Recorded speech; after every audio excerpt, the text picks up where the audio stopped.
नमस्कार दोस्तों। वराह अवतार भगवान विष्णु का ही एक अवतार है।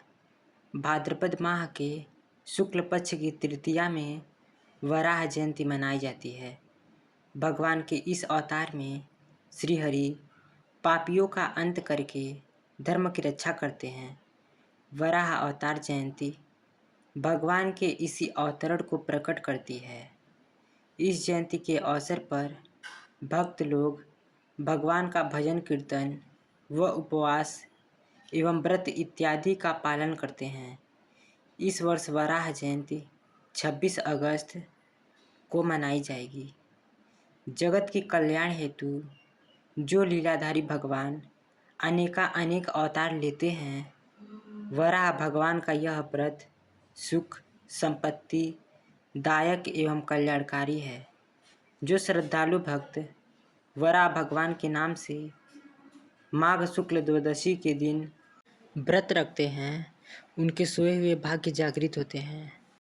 तो चलिए वराह जयंती कथा का श्रवण करते हैं। हिरण्याक्ष और हिरण्यकश्यपु ने जब दिति के गर्भ से जुड़वा बच्चे रूप में जन्म दिया, इनके जन्म से पृथ्वी कांप उठी, आकाश में नक्षत्र एवं लोक डोलने लगे, समुद्र में भयंकर लहरें उठने लगी। ऐसा ज्ञात हुआ मानो जैसे प्रलय का आगमन हो गया हो। इतना भयावह था इन दोनों का जन्म लेना। यह दोनों दैत्य जन्म उपरांत ही बड़े हो गए।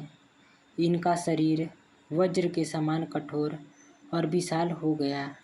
दोनों बलवान थे और संसार में अजेयता और अमरता प्राप्त करना चाहते थे।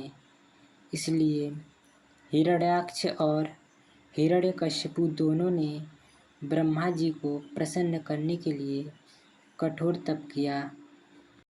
इनकी तपस्या से प्रसन्न हो ब्रह्मा जी ने इन्हें दर्शन दिए, वरदान मांगने को कहा। दोनों भाइयों ने यह वर मांगा कि हे प्रभु, कोई भी युद्ध में हमें पराजित न कर सके और न कोई मार सके। ब्रह्मा जी ने उन्हें यही वरदान देकर अपने लोक चले जाते हैं।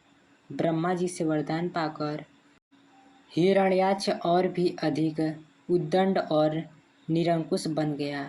तीनों लोक में अपने को सर्वश्रेष्ठ सिद्ध करने के लिए अनेक अत्याचार करने लगा और तीनों लोकों को जीतने निकल पड़ा। वह इंद्रलोक में पहुंचा। देखते ही देखते समस्त इंद्रलोक पर हिरण्याक्ष का अधिकार हो गया।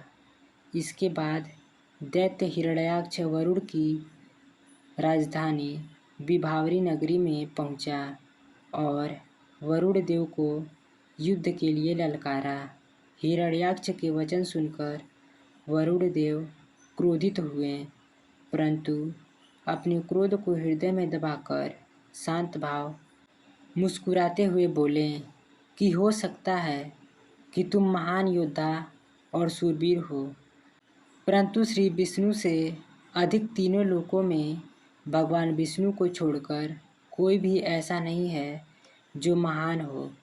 अतः उन्हीं के पास जाओ, वहीं तुम्हारे साथ युद्ध कर सकते हैं और तुम्हें पराजित करेंगे।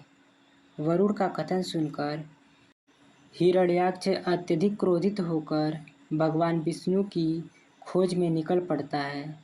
देवऋषि नारद से उसे ज्ञात होता है कि भगवान विष्णु इस समय वराह का रूप धारण कर पृथ्वी को रसातल से निकालने के लिए गए हैं। तब हिरण्याक्ष समुद्र के नीचे रसातल में जा पहुंचता है। वहां उसने देखा कि वराह अपने दांतों पर पृथ्वी को उठाते हुए जा रहा है।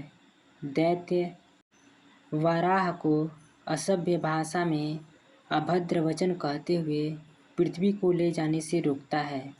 हिरण्याक्ष की कटुवाणी को अनसुना करते हुए भगवान विष्णु शांत हो वराह के रूप में दांतों पर धरती को लिए हुए आगे बढ़ते रहते हैं। दैत्य भगवान वराह का पीछा नहीं छोड़ता। वह उन्हें निर्लज्ज, कायर, पशु, अधम, पापी कहता है। किंतु भगवान वराह पृथ्वी को रसातल से बाहर निकालकर समुद्र के ऊपर स्थापित कर देते हैं।